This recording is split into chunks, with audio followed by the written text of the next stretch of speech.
Hello friends, आप सभी का मेरे यूट्यूब चैनल में स्वागत है। आज हम गुजरात माध्यमिक और उच्चतर माध्यमिक शिक्षा बोर्ड कक्षा 12 हिंदी मीडियम विषय बिजनेस एडमिनिस्ट्रेशन यानी कि वाणिज्य व्यवस्था। आज हम चैप्टर नंबर 5 कर्मचारी व्यवस्था, जिसे अंग्रेज़ी में स्टाफिंग कहा जाता है। आज हम जो चर्चा करने वाले हैं वो चर्चा का टॉपिक कर्मचारी व्यवस्था का महत्व है। तो हम व्यावसायिक इकाई में कर्मचारी व्यवस्था का क्या महत्व है उसके बारे में हम चर्चा करने वाले हैं। वैसे देखा जाए तो संचालन के क्षेत्र में कर्मचारी संचालन का विशिष्ट स्थान माना जाता है। जैसे जैसे उद्योगों का विकास होता जाता है वैसे वैसे उसका महत्व भी बढ़ता जाता है। कर्मचारियों के बिना व्यवस्था तंत्र आत्मा के बिना अस्थि कंकाल माना जाता है। इकाई के अंदर जड़ यंत्र भी होते हैं, तो ऐसे जड़ यंत्रों की सुरक्षा उत्पादन में वृद्धि कर सकती है। तो फिर जीवंत कर्मचारी बहुत कुछ कर सकते हैं, बहुत अच्छे परिणाम दे सकते हैं। व्यावसायिक इकाई के भविष्य का आधार अन्य शक्तियों की तुलना में उसमें काम करने वाले कर्मचारियों पर अधिक होता है। कर्मचारी यह इकाई के जीवंत साधन माने जाते हैं। उसकी वजह से कर्मचारियों को भौतिक साधनों की कक्षा में कभी भी रखा जा सकता नहीं है, क्योंकि कर्मचारियों में भावना होती है, स्वाभिमान होता है, अलग अलग योग्यता होती है, कुशलता होती है और समझ भी होती है। इसीलिए कहा गया है कि तुम अपने कर्मचारियों का ध्यान रखो, वे शेष सभी बातों का तुम्हारे लिए ध्यान रखेंगे। कर्मचारी व्यवस्था का महत्व कुछ अलग अलग मुद्दों के द्वारा समझने का प्रयत्न करेंगे। पहला मुद्दा है कर्मचारी व्यवस्था इकाई का चालक बल है। कर्मचारी व्यवस्था को इकाई का चालक बल माना जाता है। इकाई में काम करने वाले कर्मचारी संतुष्ट हो और कार्यनिष्ठ हो तो ऐसी इकाई का विकास हो सकता है। ऐसे कर्मचारी इकाई को आगे बढ़ा सकते हैं। उत्पादन के अन्य साधनों की तुलना में ऐसे संतुष्ट और कार्यनिष्ठ कर्मचारी की वजह से ही इकाई का जो लक्ष्य होता है उस लक्ष्य को हम प्राप्त कर सकते हैं। कर्मचारियों के बिना इकाई का कोई अस्तित्व नहीं है। कर्मचारी के द्वारा ही इकाई का विकास होता है, इकाई का अस्तित्व बना रहता है। इसीलिए कर्मचारी व्यवस्था को इकाई का चालक बल कहा जाता है। दूसरा मुद्दा है कर्मचारी व्यवस्था के द्वारा इकाई की प्रवृत्तियाँ गतिशील होती है। व्यावसायिक इकाई के अंदर जो भी प्रवृत्तियाँ होती है उन सभी प्रवृत्तियों को गतिशील रखने का काम कर्मचारी करते हैं। अगर व्यावसायिक इकाई में कर्मचारी ना हो तो इकाई में होने वाली हर एक प्रवृत्ति रुक जाएगी। मान लीजिए इकाई में आपको क्रय की प्रवृत्ति करनी है, विक्रय की प्रवृत्ति करनी है, मानव संसाधन की प्रवृत्ति करनी है, उत्पादन की प्रवृत्ति करनी है, या तो फिर कोई अन्य प्रवृत्तियाँ करनी है। इकाई के अंदर होने वाली सभी प्रवृत्ति कर्मचारियों के बिना हो सकती नहीं है। अगर इकाई में कर्मचारी होंगे तभी इकाई की प्रवृत्तियाँ हो पाएगी, इकाई की प्रवृत्ति गतिशील बनेगी। कर्मचारियों के बिना इकाई की सारी प्रवृत्तियाँ रुक जाती है, स्थिर हो जाती है। इसीलिए कर्मचारी व्यवस्था के द्वारा ही इकाई की प्रवृत्तियों को गतिशील बनाया जाता है। कर्मचारी व्यवस्था संचालन के अन्य कार्यों के लिए आवश्यक है। हम इस मुद्दे की चर्चा करने वाले हैं। हम सभी जानते हैं कि कर्मचारी व्यवस्था संचालन के जो अन्य कार्य हैं उन सभी अन्य कार्यों के लिए ज़रूरी है। संचालन के अंदर आयोजन का समावेश होता है, व्यवस्था तंत्र का समावेश होता है, संकलन का समावेश होता है, मार्गदर्शन और नियंत्रण जैसे कार्यों का भी समावेश होता है। लेकिन हमें ये कभी भी भूलना नहीं चाहिए कि संचालन के ये सभी कार्य करने के लिए कर्मचारी व्यवस्था बहुत ही आवश्यक है। अगर हमें आयोजन का कार्य करना है तो आयोजन के कार्य करने के लिए भी हमें कर्मचारी व्यवस्था की ज़रूरत पड़ती है। विशेषज्ञ के बिना, प्रोफेशनल के बिना, एक्सपर्ट के बिना हम कोई भी आयोजन कर सकते नहीं हैं। उसी प्रकार से आपने जो आयोजन बनाया है उसी आयोजन को सफल बनाने के लिए आपको व्यवस्था तंत्र की ज़रूरत पड़ती है। लेकिन व्यवस्था तंत्र को सफल बनाने के लिए कर्मचारी व्यवस्था की ज़रूरत पड़ती है। कर्मचारी व्यवस्था के द्वारा ही व्यवस्था तंत्र की जो भी प्रवृत्तियाँ होती है उन प्रवृत्तियों को हम कर सकते हैं। इकाई में काम करने वाले जो कर्मचारी होते हैं उनको मार्गदर्शन देने के लिए भी हमें मैन पावर की ज़रूरत पड़ती है। तो कहने का मतलब कि कर्मचारियों के बिना मार्गदर्शन का कार्य भी संभव हो सकता नहीं है। इकाई में नियंत्रण बनाने के लिए भी कर्मचारी व्यवस्था की ज़रूरत पड़ती है। मैन पावर के बिना हम कंट्रोल का काम कर सकते नहीं है।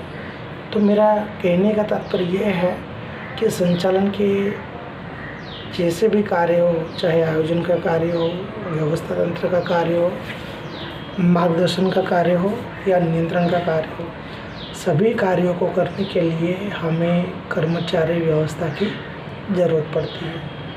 हमारा आगे का जो मुद्दा है वो है कर्मचारी व्यवस्था इकाई के हाथ पैर है। जिस प्रकार मनुष्य के हाथ पैर ना हो तो मनुष्य के द्वारा जो होने वाली सारी क्रियाएं होती है वो रुक जाती है। उसी प्रकार में संचालन में आयोजन का कार्य मानव शरीर में मस्तिष्क जैसा स्थान है। आयोजन है, उस आयोजन की तुलना मस्तिष्क के साथ की जाती है। तो उसी प्रकार से कर्मचारी व्यवस्था की तुलना मानव शरीर के हाथ पैर के साथ की जाती है। अगर कर्मचारी ना हो तो इकाई की सारी प्रवृत्ति रुक जाएगी, इकाई में कोई भी प्रवृत्ति हो पाएगी नहीं। जिस प्रकार से मनुष्य होता है तो मनुष्य अपने हाथ पैर के द्वारा ही अपने सारी प्रवृत्ति करता है, अपने सारे कार्य करता है। उसी प्रकार से इकाई के हाथ पैर यानी कर्मचारी इकाई के हाथ पैर है। कर्मचारियों के बिना इकाई की कोई भी प्रवृत्ति हो सकती नहीं है। इकाई की प्रवृत्ति को गतिशील बनाने का काम कर्मचारी करते हैं, इसीलिए उनको इकाई के हाथ पैर कहा जाता है। कर्मचारियों के बिना इकाई की प्रवृत्तियों का कोई अस्तित्व या कोई वजूद संभव है नहीं।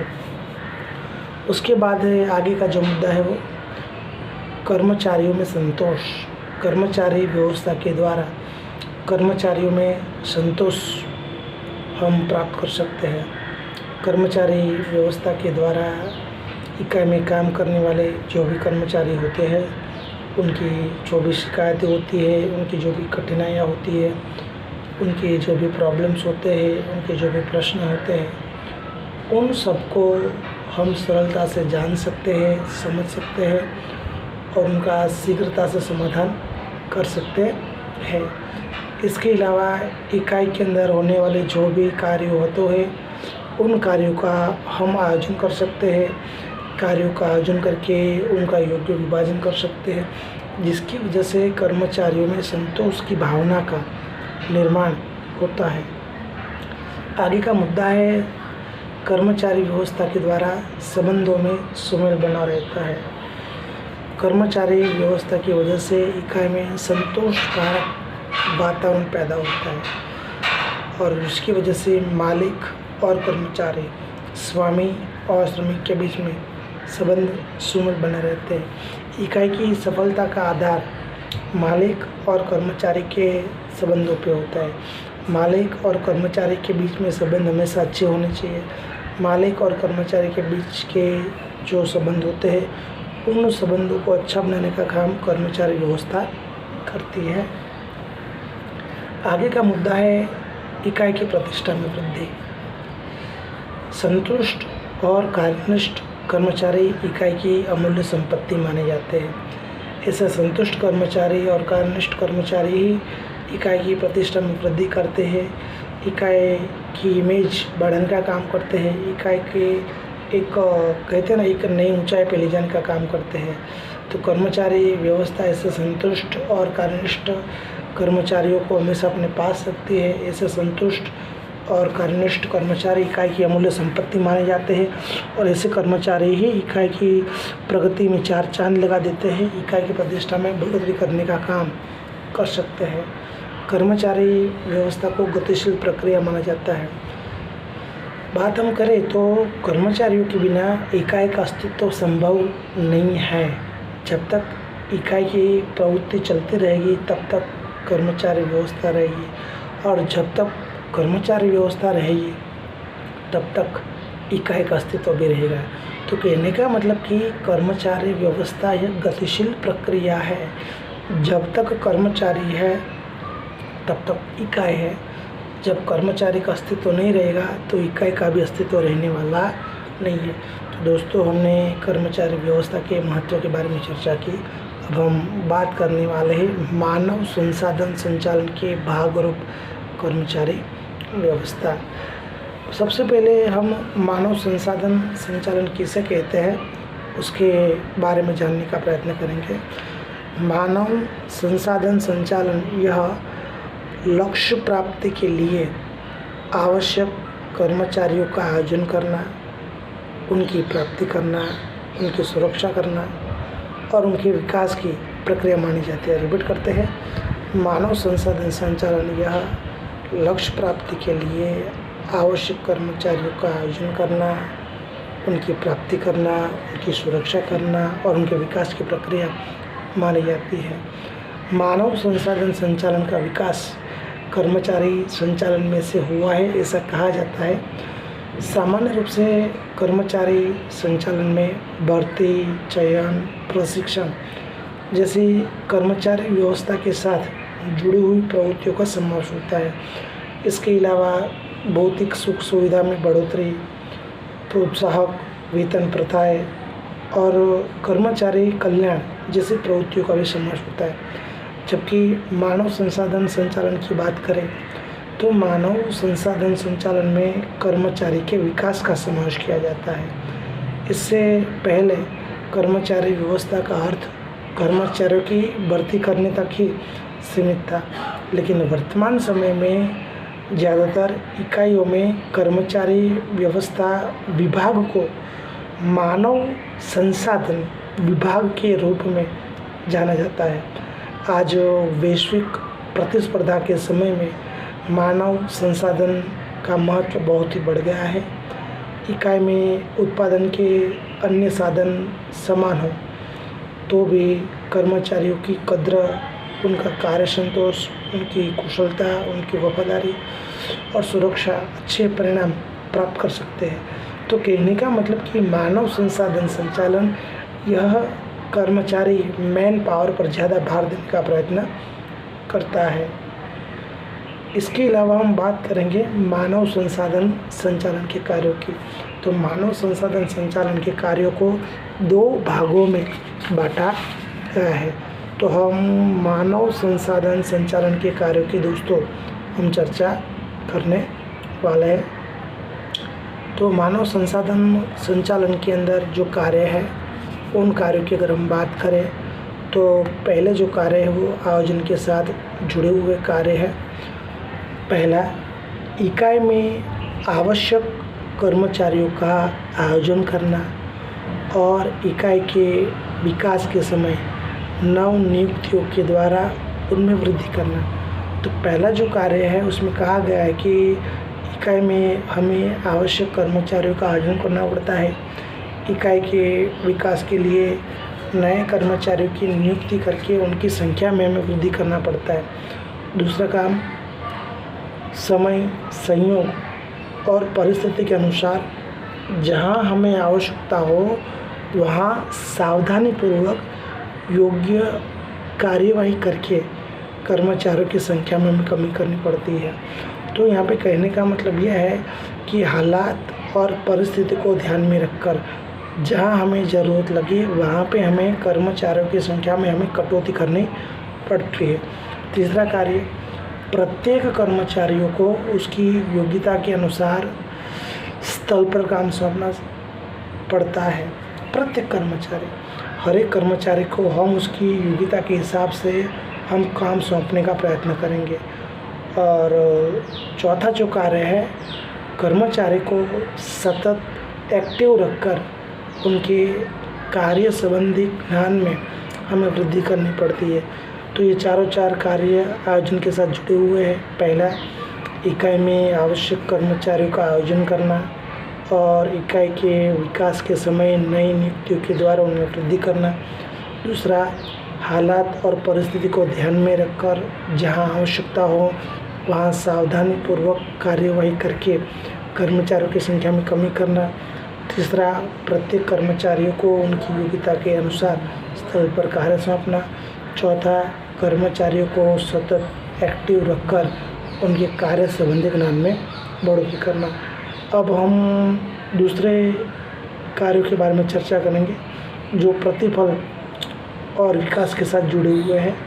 सबसे पहला जो कार्य है वो आवश्यकता हो वहाँ कर्मचारियों को प्रशिक्षण देने की व्यवस्था करना। यानी कि कर्मचारियों को प्रशिक्षण देने की व्यवस्था करना ये उसका काम माना जाएगा।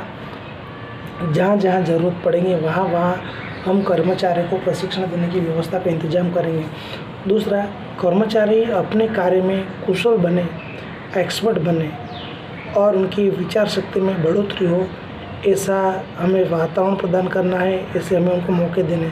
तो इसमें भी वही चीज़ है कि कर्मचारी अपने कार्य में कुशल बने, अपने कार्य में माहिर बने, ऐसा उनको वातावरण प्रदान करना है। उनकी विचार शक्ति में बढ़ोतरी है, ऐसा हमें उनको वातावरण प्रदान करना है, ऐसे हमें उनको अवसर प्रदान करने हैं। तीसरा है, कर्मचारियों को योग्यता के अनुसार उचित प्रतिफल और लाभ देना। कर्मचारियों की योग्यता की बात की है यहाँ पे।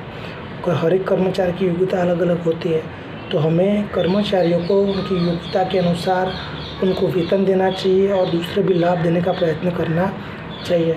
चौथा जो कार्य है वो कर्मचारियों की कार्य संबंधी समस्याओं को जानकर उनका शीघ्रता से समाधान खोजना और उसका अमल करना।